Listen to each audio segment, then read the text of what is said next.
இன்றைய ஸ்பெஷல் கருவேப்பிலை பொடி குழம்பு வைக்க போகிறோம். அதுக்கு தேவையான பொருட்கள்: கருவேப்பிலை, மிளகு, பூண்டு, சீரகம், கொஞ்சோண்டு வெந்தயம், எண்ணெய், தக்காளி, வெங்காயம், சாம்பார் வெங்காயம், அதுக்கு தேவையான புளி, மிளகாய்த்தூள், இது தாளிக்கிறதுக்கு கடுகு, வெந்தயம், சீரகம்.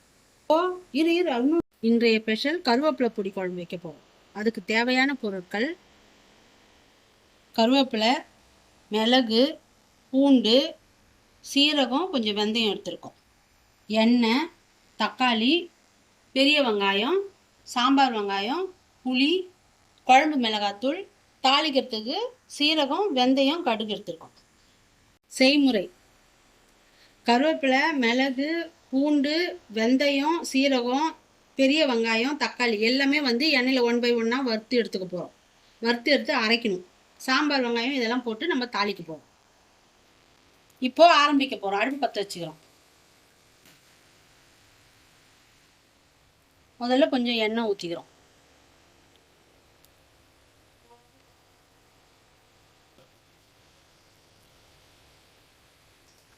இப்போ வெந்தயம், சீரகம் போட போகிறோம்.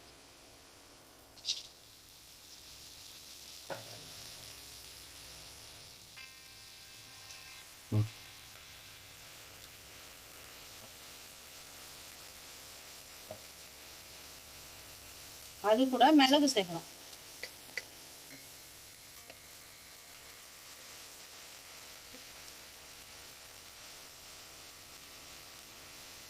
இப்போ பூண்டு சேர்க்கிறோம்.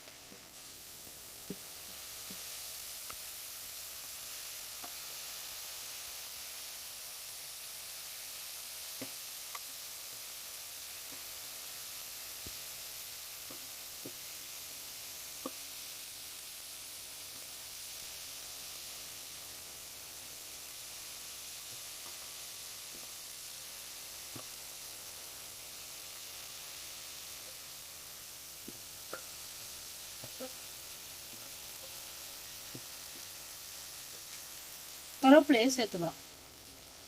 இதுக்கு நைட்டே கூட நீங்கள் வாங்கி அலசி நல்லா காய வச்சு வச்சுக்கணும். காய வச்சு வச்சுக்கிங்கன்னா ஈரெல்லாம் இருக்காது. நம்ம சுத்தம் பண்ணி வச்சோம் ஈஸியாக காலையில் செய்யறது.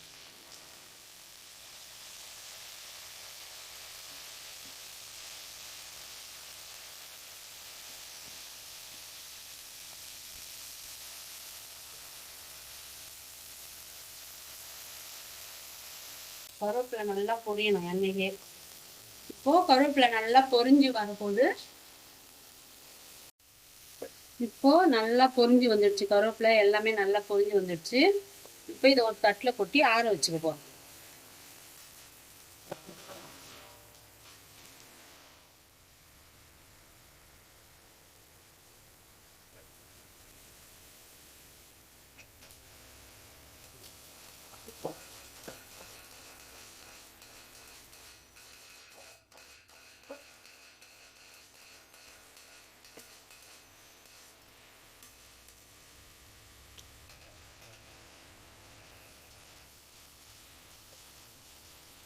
அதே கடாயில் இன்னும் கொஞ்சம் எண்ணெய் சேர்த்துக்கிறோம்.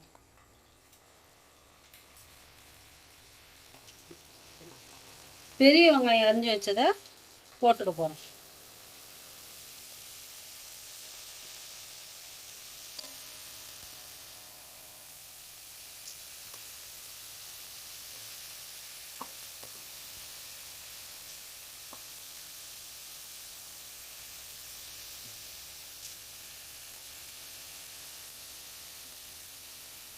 இப்போ வெங்காயம் நல்லா சிவந்துடுச்சு.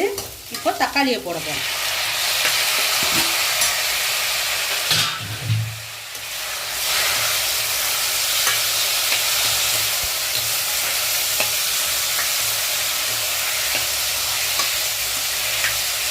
இப்போ தக்காளியும் வெங்காயமும் நல்லா வதங்கிடுச்சு. இப்போ இதையும் ஒரு தட்டில் கொட்டி ஆற வைக்க போகிறோம்.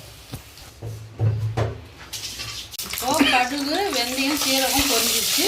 சின்ன வெங்காயம் சேர்க்க போகிறோம்.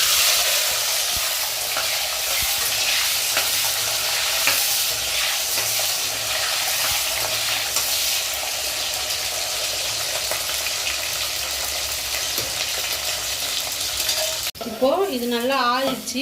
எப்படி பொறுன்னு சத்தம் கேட்குது பாருங்கள். இந்த மாதிரி வறுக்கணும். இப்போது மிக்ஸி ஜாரில் நம்ம சேர்த்துக்கிறோம்.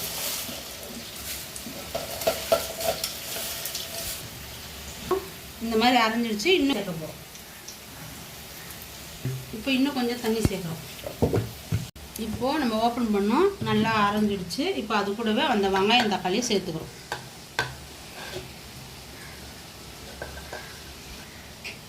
இப்போது புளி தண்ணியை வந்து நம்ம பெரிய கடாயில் வச்சுருக்கோம். ஏன்னா நான் நிறைய வைக்கிறதுனால பத்தாது அந்த சின்ன கடாயை நான் மாற்றிக்கிறேன். இப்போது நம்ம மிளகாத்தூள், குழம்பு மிளகாத்தூள் சேர்க்க போகிறோம்.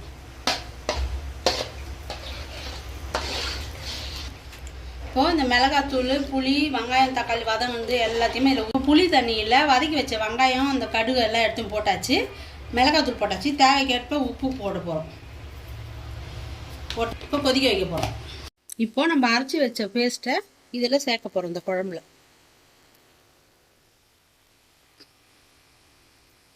சேர்த்துட்டு கலந்து விடுவோம்.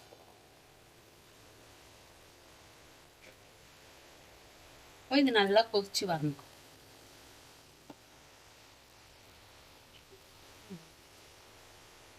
இப்போ நல்லா கொதிச்சிருச்சு. இப்போ சிறிதளவு வெல்லம் சேர்த்து நம்ம இறக்க போகிறோம்.